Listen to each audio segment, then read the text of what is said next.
back to the show. Before the break, I told you about how Lindsey Graham implied that an alleged rape victim was either stupid or lying. Believe it or not, that's one of the sweeter talking points that Republicans deployed to protect their favorite judge boy this week. Instead of finding out what really happened, the GOP is standing up for the real victim of the allegations against Brett Kavanaugh, Brett Kavanaugh. Senate Democrats and their allies are trying to destroy a man's personal and professional life. It's a shame that you can do this to a person's life. She's also destroying his life. What exactly is the standard for ruining one man's life? Somebody's going to destroy your life because somewhere at some party, maybe you touch somebody. What am I supposed to do? Go ahead and ruin this guy's life? No, I'm not going to ruin Judge Kavanaugh's life over this. No one's life is ruined if they don't get to be on the Supreme Court. Lots of people aren't on the Supreme Court. Are you really saying that Rihanna has a worse life than Sonia Sotomayor? Sorry, Rihanna, you don't get to judge interstate water reclamation.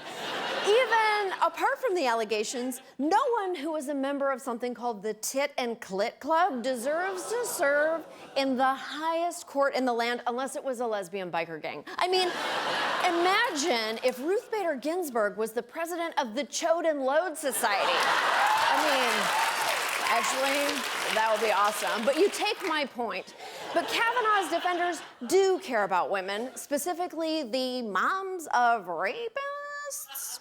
People who say, well, what if it was your daughter? That's a great point. But I also go back at them and say, what if it was your son? Not only should American men be concerned, but the women who have sons and husbands and boyfriends and brothers and fathers. You should worry about your husbands, again, your brothers, your sons, and your fathers. There needs to be a new women's movement. Call them the mama bears because they're coming for your sons. Okay, if any moms are watching Fox News, their sons are in their 50s.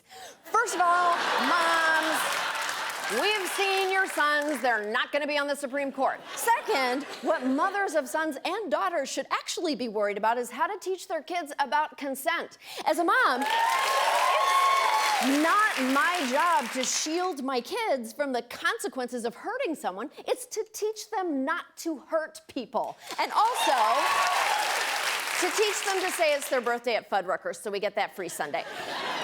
Kavanaugh himself denies the allegations, while his Republican allies deny the allegations matter. She's coming into a place as a woman who says someone attempted to sexually assault her, that it's something that's... This accusation is 36 years old. How can we believe the word of a woman of something that happened 36 years ago? Really? 36 years later? She's still stuck on that? You must say, how is this possible?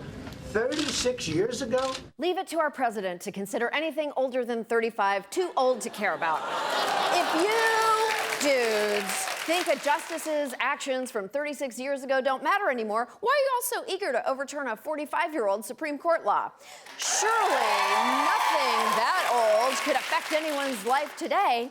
If tomorrow's hearing goes ahead, Republican senators think they found a neat workaround to avoid saying horrible things on camera to Christine Blasey Ford. They hired a female assistant to ask questions for them. But guess what, fellas? Every assault survivor in the country has seen you spewing garbage all week, and they are not going to forget, not even after 35 years, which is as long as you think a woman's memory is reliable. But here's a fun fact. Women are also running for office this year, an unprecedented number. And all the things that you're afraid we're going to do when we get in office, we are going to do, including filling the Capitol building with tampons and flowers and putting all your rapist friends in jail. We'll be right back.